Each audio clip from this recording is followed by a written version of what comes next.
maravilhosa graça e a paz de Cristo Jesus, Senhor e Salvador da Igreja, estejam com cada coração. Somos bem-vindos uma vez mais à presença do Todo-Poderoso e tem início o culto que é seu. Neste dia que o Senhor fez e nos deu, alegremo-nos e regozijemo-nos nele, pois tudo de que nesta hora podemos desfrutar é, por certo, advindo da parte do Senhor, que nos ama com um amor que não tem medida e que jamais findará.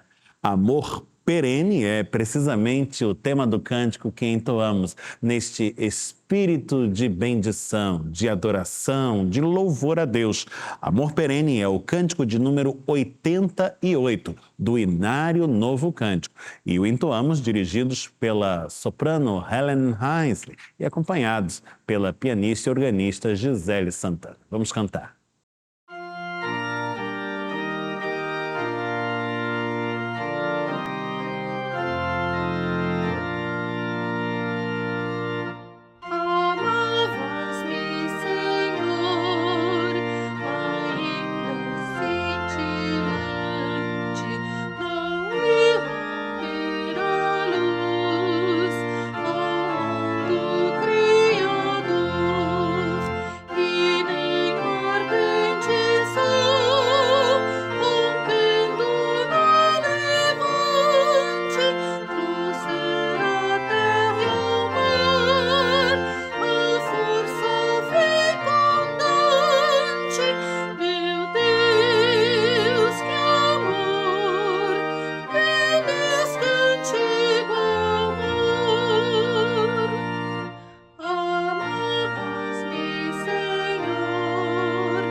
Olhos fechados, corações ao alto, nos volvemos a Deus e o fazemos em oração.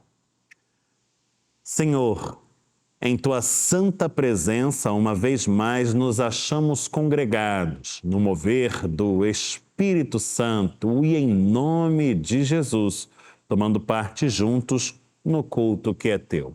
O fazemos com alegria e profunda gratidão, pois é verdadeiramente boa e agradável esta hora. Como é bom, Senhor, saber que estás presente aqui em nossos corações e junto a cada cântico, pois no meio dos louvores Deus habita. Assegura-nos a tua palavra. Estás comunicando-nos toda sorte de graças e desde já, qual agraciados por ti, transbordamos em palavras que te exaltam em tua majestade e glória e que evocam a glória de teus poderosos feitos. Pois és, sim, o Todo-Poderoso e o soberano Senhor de terra e céus que criastes, mas ainda o Deus providente, que com cuidados que jamais cessam, cerca-nos diuturnamente. És o Deus de nossa salvação, o Deus em quem temos crido e em quem confiamos, sem jamais nos vermos desapontados, o Deus fiel, cuja palavra não pode mentir e cujas promessas de graça se cumprem cabalmente em nossas vidas. Nós te bendizemos, Senhor, e suplicamos-te que recebas a nossa oração, pois feita no nome santo e mais doce de teu Filho amado, Jesus, o Cristo, nosso bendito Salvador. Amém. Chegado o momento de contrição, o momento onde nós reconhecemos as nossas falhas e pedimos perdão. E o que nós esperamos de Deus, conforme a sua própria palavra, é misericórdia, amor e graça. Nós ouviremos sobre isso nas vozes do coro A Ideia Moraes, cantando Os que Esperam, de Anton Bruckner.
Nesse mesmo espírito de confiança em Deus e de esperar nele tudo de bom que ele nos dá, eu lhe convido a abrir a sua Bíblia no Salmo de número 128, do qual nós procederemos à leitura.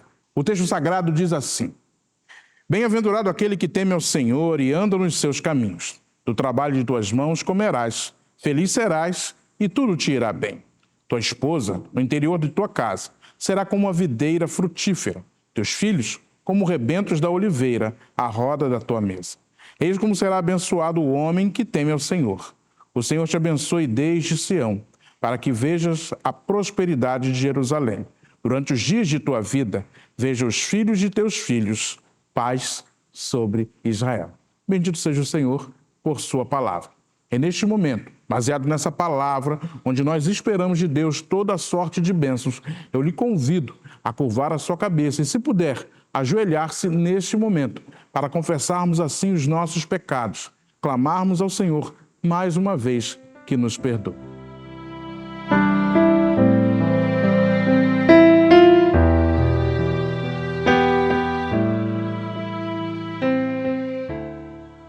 Senhor, mais uma vez nós nos colocamos ante o teu trono de graça. Reconhecemos, Senhor Deus, as nossas falhas, os nossos erros, os nossos pecados. E por sabermos, Senhor Deus, que os nossos pecados ferem a tua santidade, queremos, Senhor Deus, perdão. Não queremos, ó Pai, andar segundo a nossa vontade ou segundo o nosso coração, pois a tua palavra nos ensina que ele é enganoso e pende para o mal.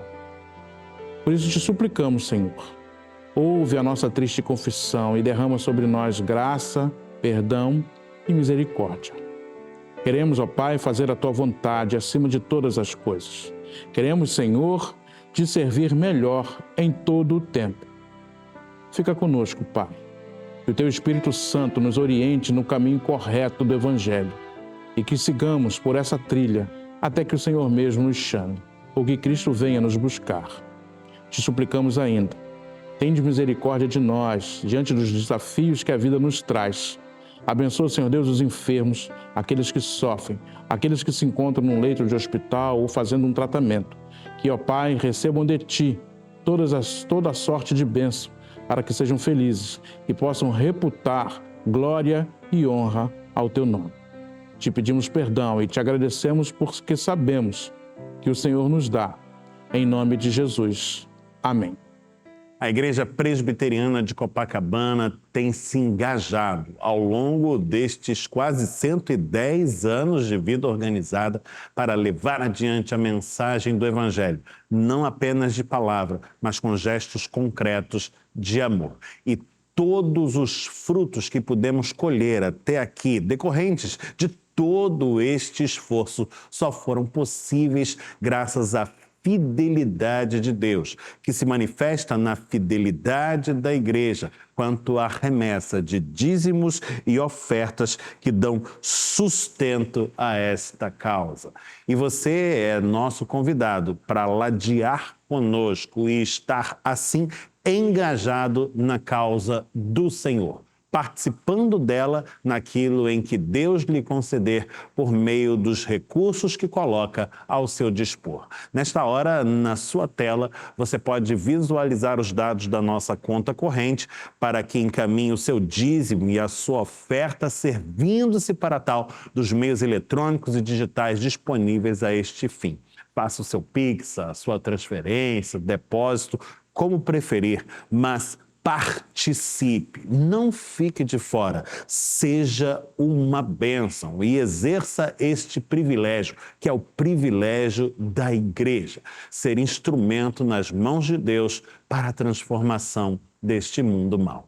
Convido você à oração e nós vamos pedir que o Todo-Poderoso, com o seu poder, consagre os recursos confiados aos cuidados desta casa. Senhor Deus, nós te bendizemos por esse privilégio inigualável, que é o privilégio de servir-te e fazê-lo com aquilo que nos concedes. Afinal, tudo vem de ti, e tão somente daquilo que é teu é que entregamos aos cuidados da Igreja. Senhor, nós te suplicamos, continues a abençoar o teu povo. Ah, Senhor, continua fazendo de nós instrumento para o cumprimento de tua vontade. Dá-nos sempre o que ofertar e dá-nos sempre corações voluntariosos, generosos, agradecidos e abençoadores. Consagra, Senhor, com o teu poder os dízimos e as ofertas entregues à igreja. Que nas tuas mãos esses recursos prosperem e que por meio deles a tua obra prossiga avançando, para a glória eterna do teu santo nome, para a salvação de muitos. Esse é o nosso desejo, esta é a nossa prece e assim nós oramos. Em nome do Senhor Jesus Cristo. Amém. Ser vida e luz neste mundo é a missão da Igreja. A ela nos lançamos por meio do ato do ofertório e na inteireza de nosso viver. E esta bandeira que temos erguida, qual estandarte sempre em nossas mãos, é a mensagem que entoamos. Vida e Luz é o título do cântico de número 398, do Inário Evangélico, que cantamos dirigidos pela maestrina Helen Heisley, acompanhados pela pianista e organista Gisele Santana. Vamos cantar.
Eu convido você mais uma vez a abrir comigo a sua Bíblia. Estamos abrindo juntos agora no Novo Testamento, com vistas a refletirmos sobre um passo das Escrituras.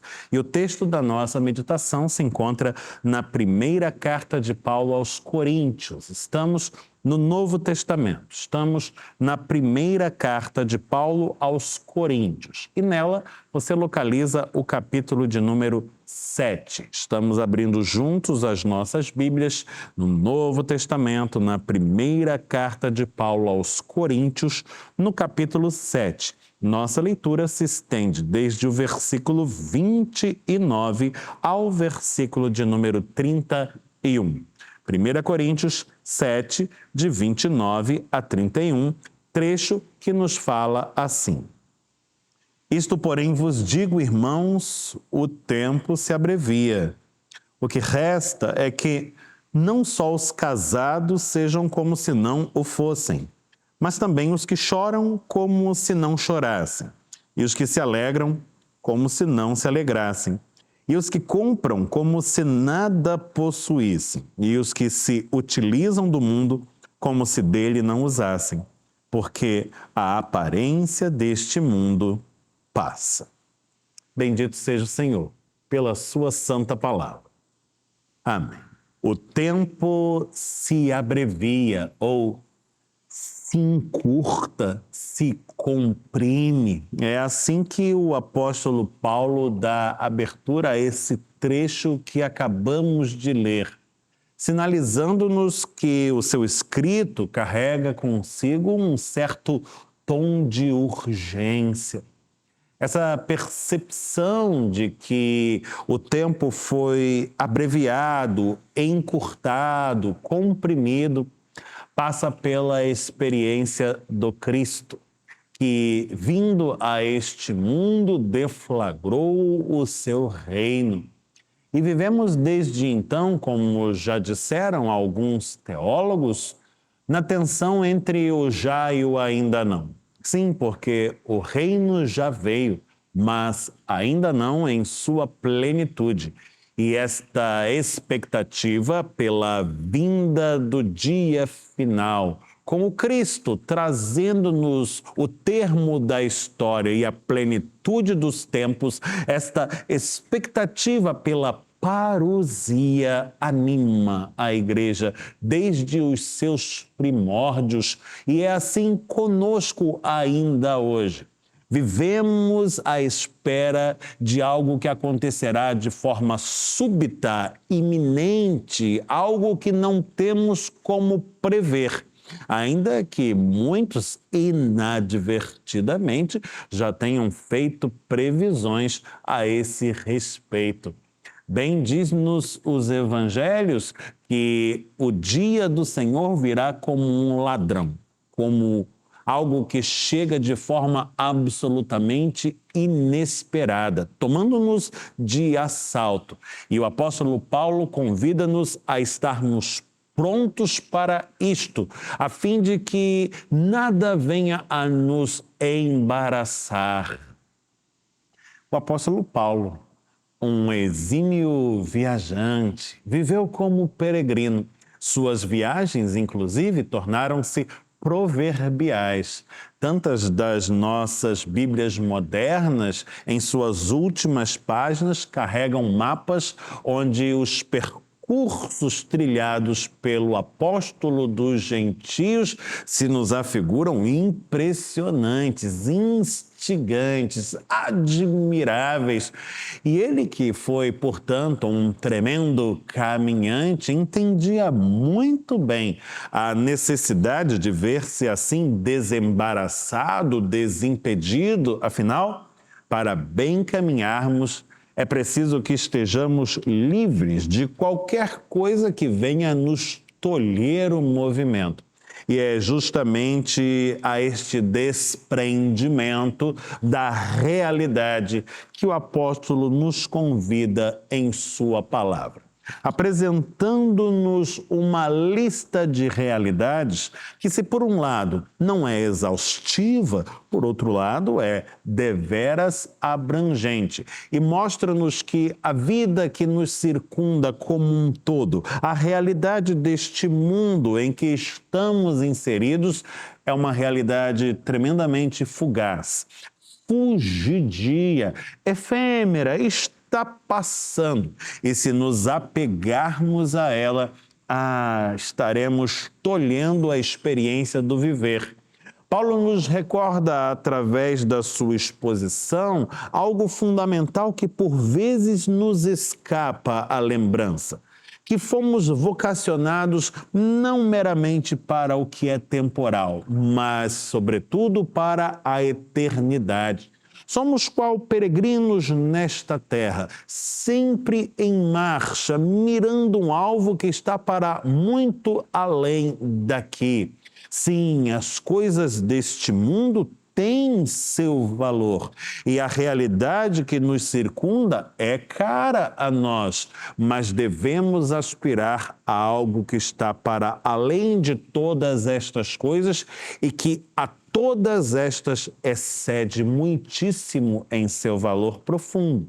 Portanto, o apóstolo está dialogando conosco e propondo-nos uma certa atitude de desapego. E vamos apreciar a sua palavra nos seus termos e verificar as categorias da realidade a que faz menção e refletir um pouco sobre o modo como elas dialogam com a realidade de nossas próprias vidas. A primeira recomendação que o apóstolo nos faz está aí contida no versículo 29, o primeiro que lemos, dizendo-nos: o que resta é que os casados sejam como se o não fossem. Essa palavra nos soará estranha a princípio. O que Paulo está propondo? Que os casados sejam como se não o fossem? Será que Paulo estaria propondo-nos algo como um relacionamento aberto, algo tão em voga entre as celebridades, vide as redes sociais? Ou será que Paulo é decididamente contra o matrimônio? Nenhuma coisa, nem outra, por certo. A realidade dos casamentos abertos seria, pois seguramente, algo tremendamente escandaloso ao piedoso apóstolo dos gentios. E o matrimônio, por certo, era para ele visto como uma bênção absolutamente ímpar, dada por Deus, o Criador do matrimônio e da família. Não, o que Paulo está nos propondo é que percebamos que as nossas relações aqui, a relação do matrimônio, a construção da família, todas estas coisas diante de uma realidade em contínua transformação e que se esvanece, todas essas coisas são também evanescentes, fugidias, temporais. Ah, sim, o que Paulo está nos lembrando é que estas coisas passam. Ainda que as idealizemos como absolutamente perenes, na realidade não são assim. Todos temos por caras nossas famílias, acredito eu. Não há qualquer um de nós que venha a subestimar a própria família. É dádiva sobremodo preciosa, dada por Deus, e isto se dá também comigo. Mas eu sei que a minha família, do jeito como a vivencio hoje, e é tão cara ao meu coração, passará. As relações mudarão. As filhas que hoje tenho e são pequeninas, crianças, daqui a pouco se tornarão adolescentes, jovens, seguirão os seus próprios rumos, quem sabe se não constituirão suas próprias famílias, dando-se aos laços do matrimônio e suscitando prole. Eu mesmo daqui a pouco não estarei aqui, e você, e tudo isto faz parte do rumo natural dos acontecimentos num mundo que está passando. E o que o apóstolo nos propõe é que estejamos sempre prontos a este desapego, a aceitação de que realidades que hoje nos são caras passarão. E a fazê-lo não com uma espécie de fatalismo, como se esta perspectiva fosse algo trágico, mas com a aceitação serena de que estas realidades serão substituídas por outras.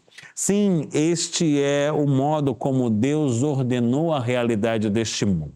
O livro do Eclesiastes faz menção a este fato no seu capítulo 3, ensinando-nos ao dizer: tudo tem o seu tempo determinado e há tempo para todo propósito debaixo do céu. Ou seja, na realidade da vida há tempo ou espaço para toda sorte de coisas, para toda sorte de vivências. E isto é necessariamente assim, pois foi Deus quem o ordenou. Portanto, seja a realidade do casamento, da família, do matrimônio, seja de que relação humana estivermos falando, nenhuma destas realidades pode se tornar um entrave, um empecilho, um embaraço para que a nossa caminhada prossiga. Paulo está nos prevenindo quanto ao risco de certos atavismos. Nós facilmente nos deixamos engaiolar por realidades que hoje nos parecem tão caras e agradáveis. E quando elas já não são mais as mesmas, quando elas passam, quando são suplantadas ou substituídas por outras, já não sabemos como prosseguir. E o desafio da vida, vida que na perspectiva bíblica é caminho, e caminho que se faz caminhando, o desafio da vida é manter a marcha em curso e não deixar que ela se interrompa jamais. A recomendação seguinte, feita pelo apóstolo, está contida no versículo 30, onde ele diz: também os que choram sejam como se não chorassem, e os que se alegram como se não se alegrassem. Os que choram como se não chorassem, os que se alegram como se não se alegrassem. Paulo está falando da tristeza e da alegria, está falando de emoções, afetos, sentimentos. Será que Paulo é contra os afetos, as emoções, os sentimentos? Será que Paulo estaria propondo-nos uma espécie de endurecimento do coração? É claro que não. São os sentimentos, os afetos, as emoções que nos humanizam, que nos fazem o que somos, humanos. E Paulo, de modo algum, se pronunciaria contra estas coisas, inerentes à natureza de nosso ser. O que Paulo está nos lembrando é que os afetos, as emoções, os sentimentos são também efêmeros, passageiros, transitórios, estão evanecendo numa realidade que está passando. O tempo foi abreviado, esse mundo está ficando para trás e não nos compete qualquer tipo de atavismo quanto a estas coisas. Há pessoas que passam uma vida inteira cativas de certo afeto, de certa emoção, certo sentimento. Há aqueles que um dia sofreram uma mágoa, uma decepção e carregam aquela mágoa, aquela decepção e seus efeitos por anos e anos a fio. Você conversa com aquela pessoa e percebe isso de pronto. Fala com alguém a seu respeito, pergunta: você conhece a fulano? E ele lhe dirá: sim, é aquele que viveu tal problema. A sensação que se tem é de que o problema é recente, quando se vai ver, ele aconteceu há 10, 20, 30 anos atrás. Uma vida sacrificada, uma caminhada tolhida em função de um afeto que já deveria ter passado, mas ao qual nos apegamos e queremos perenizar. Mas veja, não são apenas os afetos negativos, como a mágoa, a decepção, que têm essa força e esse apelo sobre nós. Os afetos positivos também. E há tantas pessoas que não conseguem abrir mão de certa sensação de êxtase, de euforia, de prazer e vão apelar a todos os meios possíveis e imagináveis para mantê-la sempre ativa. E aí o mercado farmacológico e a indústria dos entorpecentes é que lucra às nossas expensas. Precisamos perceber que os afetos, as emoções, os sentimentos, as sensações passam e que a sua alternância é absolutamente natural, é parte inerente da realidade como Deus nos entregou. Teremos momentos de alegria, teremos momentos de tristeza, teremos momentos de tédio, de calmaria, de serenidade, teremos toda a sorte de vivências a experimentar. E isto é bom e é para ser assim. Portanto, que os nossos afetos também não venham a tolher, a embaraçar o nosso avanço e que a nossa caminhada, a nossa marcha prossiga sempre. Paulo diz-nos ainda, no mesmo versículo 30, que os que compram devem ser como se nada possuíssem. Os que compram como se nada possuíssem. Quem compra se crê possuidor. Mas Paulo está nos propondo vivermos as nossas posses de forma desapegada, como se não nos pertencessem. E cabe-nos refletir, será que de fato algo nos pertence? Eu sei que podemos advogar esta causa por meio de muitos documentos. Temos papéis, notas fiscais, escrituras e tantas coisas a apresentar para dizer sim, este bem é meu. Mas veja, quando você chegou a este mundo, carregava algo consigo, e quando deixá-lo, levará alguma coisa com você? A bem da verdade, tudo de que podemos usufruir neste mundo nos é dado graciosamente por Deus, para que desfrutemos, mas nada trazemos para cá, nem nada levaremos para lá. Precisamos estar prontos para nos despirmos de todas estas coisas, das quais tantas vezes nos cremos possuidores e pelas quais muitas vezes somos nós possuídos.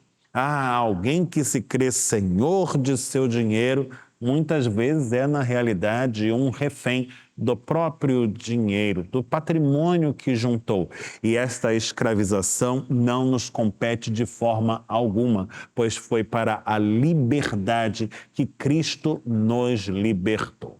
Assim sendo, o apóstolo Paulo, lembrando-nos ser ele mesmo aquele que sabia estar sobre o muito e também sobre o muito pouco, o apóstolo nos encoraja a não nos deixarmos agrilhoar pelos nossos bens, mas a desfrutá-los com liberdade, certos de que eles hoje estão aqui para o nosso usufruto, mas amanhã possivelmente não mais estarão. E está tudo bem, porque o fundamental é que a nossa caminhada prossiga com os olhos sempre fitos no alvo que Deus mesmo nos preparou. Por fim, fechando a sua lista, o apóstolo, ainda no versículo de número 31, nos diz: e os que se utilizam do mundo como se dele não usassem. Os que se utilizam do mundo sejam como se dele não usassem. O apóstolo está fazendo menção às nossas realizações. Sim, nossas realizações nos inspiram, nos impulsionam. Elas nos movem na caminhada e na experiência do viver. Investimos muito para realizar coisas e elas são também deveras perigosas. Sim, porque há muita gente que se sente atado a um certo feito, a uma ação que praticou. O sujeito passa o resto da sua vida vivendo em função daquilo. E isto não é desejável de forma alguma. A nossa caminhada não pode se interromper em ponto algum do trajeto enquanto aqui nesta terra. Devemos ter sempre em mente que a nossa vocação aponta-nos para além daqui. Transcender este mundo é o nosso chamado fundamental. Portanto, viveremos vidas de realizações, estaremos empenhados incessantemente em fazer a nossa passagem por aqui valer a pena, ser cheia de significado, de sentido. E nenhum dos nossos feitos deve nos prender, nos agrilhoar, até mesmo porque eles são também todos necessariamente efêmeros, transitórios. O mundo dos esportes o ilustra muito bem. Chega uma Olimpíada e alguns atletas conseguem emplacar recordes em suas categorias. Eles atingem resultados e lançam marcas que superam as de seus antecessores. 4 anos se passam, uma nova Olimpíada começa e pronto, novos recordes são alcançados e as velhas marcas são então removidas. Faz parte do jogo, faz parte da natureza da nossa realidade. Sim, todas as nossas ações são significativas e os nossos feitos têm valor, mas passam. E nós precisamos estar prontos para isto e sempre abertos para o novo que virá. O apóstolo Paulo, portanto, nos exorta a lidar com o que é temporal, efêmero e transitório da maneira como é, e não tentarmos eternizar aquilo que foi feito para ser passageiro. Que o nosso olhar esteja sempre para adiante daqui e que a nossa marcha seja assim, sempre continuamente levada adiante. que nada venha nos embaraçar e que vivamos a liberdade do Espírito Santo com intrepidez, como fomos chamados a vivê-lo. E assim, tenho por certo, nossa experiência da vida será intensa, ela será fluida como foi feita para ser. E estaremos juntos com toda a igreja de todos os tempos e épocas, repetindo o seu chamado e dizendo: Maranata, vem Jesus. Que assim seja. E que Deus nos abençoe. Em nome de Jesus. Amém. No sábado, dia 22 de julho, passamos uma tarde agradabilíssima aqui em nossa igreja por ocasião da plenária mensal de nossa Sociedade Auxiliadora Feminina, a SAF Copacabana, que acolheu como preletora especialmente convidada a nossa irmã Vera Villon, ela que representa o trabalho feito em favor da Missão Evangélica Kaiowá, aqui no Rio de Janeiro. A Missão Kaiowá é o mais importante braço missionário cristão atuando junto às comunidades indígenas do nosso país. Kaiowás, terenas e tantas outras etnias têm sido assim alcançadas pelo Evangelho através do esforço incansável de obreiros que têm se dedicado intensamente a essa obra que comemora quase um século de vida organizada e abundantes frutos para o reino de Deus aqui em nossa nação. A Igreja Presbiteriana de Copacabana tem a alegria de apoiar este esforço desde os seus primórdios. Aliás, um dos seus principais braços estendidos e frentes de atuação, que é o Hospital Maternidade Porta da Esperança, foi inclusive construído mediante o esforço da SAF Copacabana, tantos anos atrás, e continua ali de pé, tornando o amor de Deus algo concreto na vida de tanta gente. Nosso esforço redundou em mais bênçãos para a missão. Sim, através da plenária e de todo o mover feito aqui, captamos recursos que cremos serão tremendamente relevantes para o avanço daquela obra. E continuamos rogando a Deus para que prossiga abençoando a causa do Evangelho ali, entre as comunidades indígenas do nosso país, permitindo-nos a nós estender-lhes também a mão para que essa obra jamais cesse. No último domingo, dia 23 de julho, a Igreja Presbiteriana do Brasil celebra em seu quarto domingo o Dia do Adolescente Presbiteriano. Como é de costume, na nossa igreja, nós unimos adolescentes e jovens. E nesse dia, nós fizemos um ato gratulatório pela vida de todos eles. Dizemos a eles o quão importantes eles são para nós e tivemos um momento de fé e de gratidão a Deus pela vida de cada um deles. Hoje, no culto das 10h30, nós teremos o privilégio de receber a soprano Cíntia Fortunato. Ela é artista do Teatro Municipal do Rio de Janeiro e membro da Igreja Presbiteriana do Rio de Janeiro. E isso será um momento muito especial para nós. Ela estará apresentando peças selecionadas, onde será acompanhada pela organista e pianista Gisele Santana. Esteja conosco. E por falar em Gisele Santana, você sabia que o podcast onde ela dá uma bela entrevista já está no ar?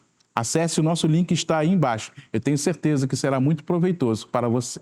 Chegado o momento de nós fazermos juntos a oração dominical, a oração do Pai Nosso. Eu lhe convido a fechar os seus olhos para orarmos juntos. Pai nosso que estás nos céus, santificado seja o teu nome. Venha o teu reino, seja feita a tua vontade, assim na terra como nos céus. O pão nosso de cada dia nos dá hoje.